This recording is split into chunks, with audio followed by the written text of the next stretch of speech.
friends, welcome back to my channel Universe of Unsolved Stories and also sorry for the delay।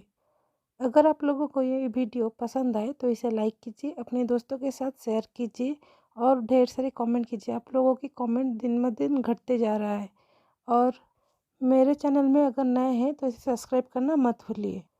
तो चलिए शुरू करते हैं हमारी स्टोरी चाइल्डिश लव का आज की पार्ट की शुरुआत वहीं से होती है जहाँ पर ये पार्ट ख़त्म हुआ था, यानी कि उइंग अपने चीज़ों का पैकिंग कर रहा था क्योंकि उसे वांगजी के घर जाना था। लेकिन उसके दोस्तों के मुताबिक वो अपने घर जा रहा है, जिसे स्टेशन पर छोड़ने के लिए वांगजी आ रहा है नीचे। तो सभी लोग उसके मदद कर रहे थे पैकिंग वगैरह में। तभी थोड़ी देर बाद उइंग को एक कॉल आता है जो किसी और का नहीं वांगजी का था, जो उसे कॉल करके बताता है कि वो नीचे आ चुका है तो वो आ जाए। इसे सुनकर उइंग हड़बड़ाते हुए अपने सारे सामान को लेकर नीचे जाने लगता है। तभी उसके सारे रूममेट्स कहते हैं वो उन्हें छोड़कर आएंगे नीचे, जिसे सुनकर उइंग भी कुछ नहीं कहता। तभी हमें थोड़ी देर बाद का सीन दिखाया जाता है जहाँ पर हमें उइंग को वार्डन के रूम पर दिखाया जाता है, जो पर वो परमिशन ले रहा था घर को जाने के लिए और वार्डन भी परमिशन दे देते हैं। लेकिन जब वो वार्डन के रूम से परमिशन लेने के बाद निकल रहा था तभी उसे बहुत सारे आवाज़ सुनाई दे रहा था, जैसे कि बहुत सारे लोग मिलकर गसिप कर रहे थे। तभी वो जाकर जब गेट के पास पहुंचता है तो देखता है वांगजी अपनी कार के अंदर बैठा था, वो भी अपने ग्लास को कवर करके, ताकि किसी को पता भी ना चले कि वो कार के अंदर कौन है। और उसका कार का ग्लासेस भी ब्लैक कलर का था, ताकि बाहर का लोग अंदर का चीज़ नहीं देख सकते लेकिन अंदर के लोग बाहर का चीज़ को देख सकते हैं। तभी विंग वो कार को पहचान जाता है और वो जान जाता है ये सब मिलकर वांगजी के कार को घूर रहे थे और वो इंतज़ार कर रहे थे कि कौन सा ओमेगा इस कार पर बैठकर जाने वाला है, क्योंकि अब तक सिर्फ वांगजी विंग को लेने के लिए हॉस्टल पर रात को आया था। और एक बार वो सभी लोग मिलकर जब घूमने के लिए गए थे वो थोड़े दूर से निकले थे, ताकि किसी को पता ना चले कि वो किन लोगों के साथ घूमने जा रहे हैं। इसीलिए किसी को पता नहीं था ये कार किसका है और किसे लेने के लिए आया है। जिस चीज़ को देखकर विंग बहुत ही ज़्यादा घबरा जाता है, क्योंकि वो ये नहीं चाहता था कि लोगों को पता चले कि वो और वांगजी रिलेटेड है किसी भी सिचुएशन में, क्योंकि वांगजी के बहुत ही ज़्यादा क्रेजी फैन फॉलोइंग उनके कॉलेज में भी है। वांगजी क्योंकि शहर का सबसे हैंडसम अल्फा था तो उसे सब पाने चाहते थे, जिसमें से विंग के कॉलेज के ओमेगा भी कहीं अलग नहीं है। तो विंग कार के पास ना जाते हुए अपने फ़ोन को निकालता है और वांगजी को मैसेज करता है कि वो उसे आगे जाकर टर्निंग पर मिलेगा। जिस मैसेज को वांगजी रिसीव करने के बाद उसका मूड भी बहुत ही ज़्यादा ख़राब हो जाता है और वो गुस्सा करने लगता है और वो मन में सोचता है इसे किस चीज़ का डर लग रहा है कि वो मेरे साथ यहाँ से निकल नहीं सकता। तभी वांगजी कुछ सोचते हुए वो अपने कार से निकलता है, जिसे देखकर सारे ओमेगा वांगजी के पास जाने लगते हैं। जिस चीज़ को वांगजी बिल्कुल ही अवॉइड करते हुए विंग की ओर जाकर उसके हाथों में पकड़े गए सारे सामानों को, यानी कि दोनों बैग को लेकर डिक्की में रख देता है और विंग की ओर देखकर कहता है आ जाओ बैठो।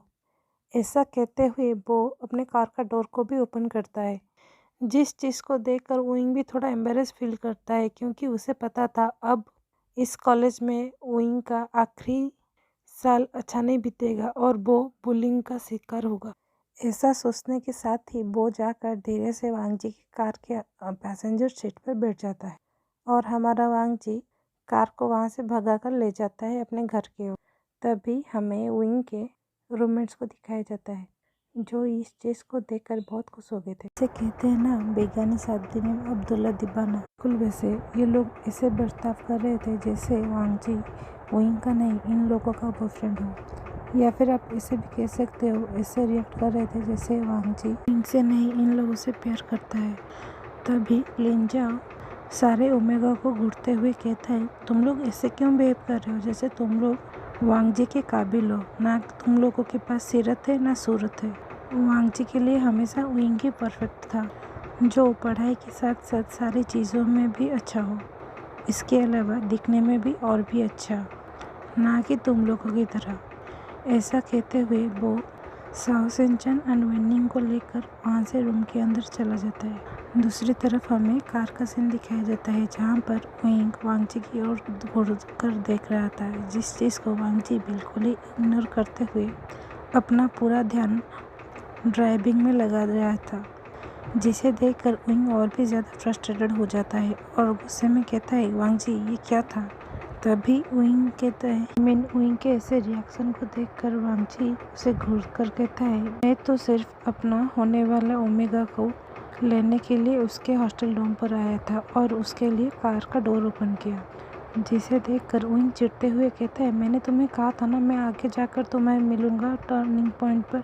तभी वांगजी कहता है, क्यों, क्या तुम्हें शर्मिंदगी महसूस होता है जब तुम मेरे साथ हो। तभी विंग वांगजी की ओर देखकर कहता है, पागल हो गए हो, मैं ऐसा कह रहा था क्योंकि तुम्हें नहीं पता तुम्हारा कितना बड़ा फॉलोइंग है हमारे कॉलेज में। जिसे सुनकर वांगजी हंसते हुए कहता है, मैं क्या करूं, मैं इतना हैंडसम जो हूँ। वांगजी के ऐसे रिएक्शन को देखकर विंग और भी ज़्यादा चिढ़ते हुए कहता है, वांगजी तुम बिल्कुल ही पागल हो, बिल्कुल बच्चों की तरह बिहेव कर रहे हो। तभी वांगजी विंग की ओर देखकर कहता है, इस सब को छोड़ो और अपना मूड को रिलैक्स करो, क्योंकि हम घर बहुत जल्द पहुंचने वाले हैं और तुम्हारे ऐसे मूड को देखकर माँ तुम्हें तो कुछ नहीं कहेंगी, लेकिन मेरा तो बिल्कुल ही क्लास ले लेगी, क्योंकि उन्हें लगता है जब तुम सैड होते हो वो सिर्फ मेरी वजह से होता है। जिसे सुनकर विंग भी मुस्कुराने लगता है। उसके बाद हमें थोड़ी देर बाद का सीन दिखाया जाता है जहाँ पर हमें एक खूबसूरत सा व्हाइट सा बंगलो दिखाया जाता है जो कि बहुत ही ज़्यादा अट्रैक्टिव था और जिसके सामने एक बहुत बड़ा गार्डन भी था, जिसके आगे बने गए बोर्ड पर लिखा गया था लैंड मेंशन। तब एक स्पोर्ट्स कार आकर उसके आगे रुकता है, जिसके अंदर से हमारा वांगजी एंड विंग बाहर निकलते हैं और वांगजी एक जोर सा सांस लेते हुए कहता है, लो हम पहुंच गए। ऐसा कहकर जब वो पीछे मुड़ता है तो देखता है उसके पीछे विंग नहीं था और वो थोड़ी दूर पर आंखें जब घुमा कर देखता है तो देखता है विंग भागते हुए घर के डोर की ओर जा रहा था। जिसे देखकर वांगजी कहता है, इसे हमेशा मेरे घर पर आकर बहुत ही ज़्यादा खुशी मिलता है। ऐसा कहते हुए वांगजी अपना सर को हिला देता है और जाकर डिक्की से विंग का सामान निकालकर अपने घर की ओर जाने लगता है। उसके बाद हमें हॉल का सीन दिखाया जाता है जहाँ पर वांगजी जब जाकर पहुँचता है तो देखता है विंग एंड वेंचिंग एक दूसरे के गले लगे हुए थे और वो दोनों ही बहुत ज़ोरों से रो रहे थे। उसके साथ ही उसके माँ भी रो रहे थे, जिसे देखकर वो इधर उधर अपने आंखें को घुमाने लगता है, क्योंकि वो अपना बड़ा भाई और पापा को ढूंढ रहा था, क्योंकि उसे पता था इन तीनों के रोने को सिर्फ वो दोनों ही संभाल सकते हैं। अगर वेंचिंग और उसको माँ को अगर कोई रोक सकता है वो सिर्फ उसके पापा और भाई थे। तभी वांगजी नोटिस करता है ऊपर से सीढ़ियों से एक दो इंसान नीचे आ रहे थे। वो कोई और नहीं वांगजी के पापा और भाई थे। तभी वो भागते हुए जाकर उन दोनों के पास जाकर कहता है, पापा भाई देखिए ना, आप लोगों के ओमेगा ने मेरे ओमेगा को रुला दिया। जिसे सुनकर सिचन भी शॉक हो जाते हैं, क्योंकि ये पहली बार था जब वांगजी अपने आप ही विंग को उसका ओमेगा कह रहा था, क्योंकि सिचन को पता था कि वांगजी विंग से नफरत करता है, क्योंकि उसके मुताबिक सब लोग विंग से उससे भी ज़्यादा प्यार करते हैं। ऐसा सोचते ही वो वांगजी को घूरते हुए कहता है, भाई तुम ठीक तो हो ना। तभी वांगजी कहता है, भाई मुझे क्या होगा, मैं तो बिल्कुल ही ठीक हूँ। तभी मिस्टर लान कहते हैं, ये सब छोड़ो, नीचे चलो, हम लोगों के ओमेगा ऐसे रोते रहेंगे तो उन लोगों का रोते रोते ही तबीयत बहुत ही ज़्यादा ख़राब हो जाएगा। जिसे सुनकर वो दोनों भी अपने सर को हाँ में हिला देते हैं और नीचे जाने लगते हैं। तभी नीचे पहुंचने के बाद सिचन उन तीनों को देखते हुए कहता है, तुम तीनों ऐसे रो रहे हो जैसे कि मैं हमेशा के लिए वेंचिंग को लेकर देश से बाहर जा रहा हूँ और कभी वापस नहीं आऊँगा। जिसे सुनकर मिसेस लान उसे मारते हुए कहते हैं, ऐसे बकवास बातें मत करो। और रही बात जाने की, हम लोग इसीलिए सैड है क्योंकि वेंचिंग प्रेग्नेंट है और हम लोग चाहते थे कि वेंचिंग अपना प्रेगनेंसी हम लोगों के साथ बिताए, लेकिन तुम अपने काम की वजह से उसे लेकर जा रहे हो। जिसे सुनकर सिचान कहता है तो इसमें रोने की क्या बात है।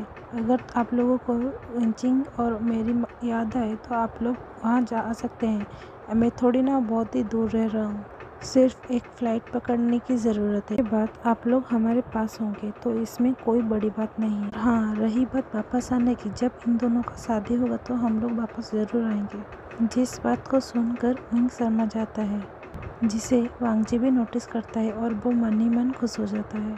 उसके बाद हमें दिखाया जाता है वो सभी लोग मिलकर वहीं पर बैठकर बातें करने लगते हैं। उसके बाद सभी लोग मिलकर दोपहर 2 बजे उन लोगों का लंच खाते हैं और थोड़ी देर के लिए रेस्ट करने के लिए जब अपने अपने रूम में जाने ही वाले थे, तभी विंग ज़ोरों से सभी लोग को देखकर कहता है, रुकिए, हम लोग अभी रेस्ट करने के लिए नहीं जाएंगे। विंग की ऐसी बातों को सुनकर सभी लोग उसके तरफ क्वेश्चन लुक लेकर देखने लगते हैं, जिसे देखकर विंग कहता है, मेरा मतलब हम सभी लोग मिलकर ड्राइंग हॉल में बैठकर बातें करते हुए आराम भी कर सकते हैं। जिसे सुनकर मिसेस लान कहती है, लेकिन बेटा, वेंचिंग तो प्रेग्नेंट है ना, उसे फिजिकल रिलैक्स की बहुत ही ज़्यादा ज़रूरत है। जिसे सुनकर विंग कहता है, लेकिन माँ, आज के बाद तो हम लोग उसे नहीं मिल पाएंगे, सिर्फ हम लोग उनसे फ़ोन पर और वीडियो चैट पर ही बातें कर पाएंगे।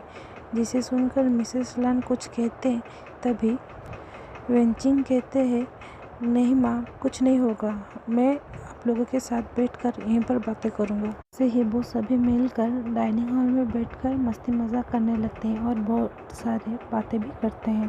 तभी थोड़ी देर बाद शाम हो जाता है, जिसे देखकर मिसेस लान कहते हैं, अब बहुत हो गया, सब लोग जाकर रेडी हो जाओ, क्योंकि हम सब मिलकर एयरपोर्ट जाएंगे सिचान एंड वेंचिंग को सी ऑफ करने के लिए। जिसे सुनकर वेंचिंग उन्हें मना ही करने वाली थी, तभी विंग कहता है, आप लोग कुछ नहीं कहेंगे, मुझे पता है आप लोगों की टेंशन है, लेकिन हम चाहते हैं आपको छोड़ने जाने के लिए। जिसे सुनकर सिचान एंड वेंचिंग कुछ नहीं कहते और अपने रूम पर चले जाते हैं आखिरी तैयारी देखने के लिए। मिसेस लान विंग की ओर देखकर कहते हैं, बेटा, तुम्हें याद है ना, बचपन में जिस रूम पर तुम रुके थे, मैंने वही रूम को साफ कर दिया है और आज से जब तक तुम लोग दोनों की शादी नहीं हो जाती, तुम वहीं पर रुकोगे। जिसे सुनकर विंग कहते हैं, ठीक है माँ। तभी मिसेस लान कहती है, तो जाकर अपने रूम पर तैयार हो जा। ऐसा कहते हुए वो भी अपने रूम के और मिस्टर लान के साथ चले जाते हैं और हमारा वांग जी विंग के हाथों को पकड़कर विंग के रूम की ओर चलने लगता है। जिसे देखकर विंग कहता है, तुम ये क्या कर रहे हो, कोई देख लेगा। तभी वांग जी कहता है, कोई देखेगा तो वो खुश हो जाएगा, क्योंकि उन्हें पता है हम दोनों एंगेज्ड हैं। इसका मतलब अगर मैं तुम्हारा हाथ पकड़ रहा हूँ, इसका मतलब है हम दोनों के बीच सब कुछ ठीक है। ऐसा कहते हुए वो विंग के रूम के सामने जाकर खड़ा हो जाता है। तो आज के लिए बस इतना ही। अगर आप लोगों को मेरी वीडियो ये पसंद आए तो इसे लाइक कीजिए, अपने दोस्तों के साथ शेयर कीजिए। प्लीज़ गाइस कमेंट कीजिए, आप लोग बहुत कम कमेंट कर रहे हो। और मेरे चैनल में अगर नए हैं तो इसे सब्सक्राइब करना मत भूलिए। और एक बात, पिछला वीडियो में एक कमेंट आया था जिसमें वो पूछ रही थी कि डील ऑफ मैरिज कब आएगा, तो आप टेंशन मत लीजिए, आज रात 9 बजे आ जाएगा। तो थैंक्स फॉर वॉचिंग।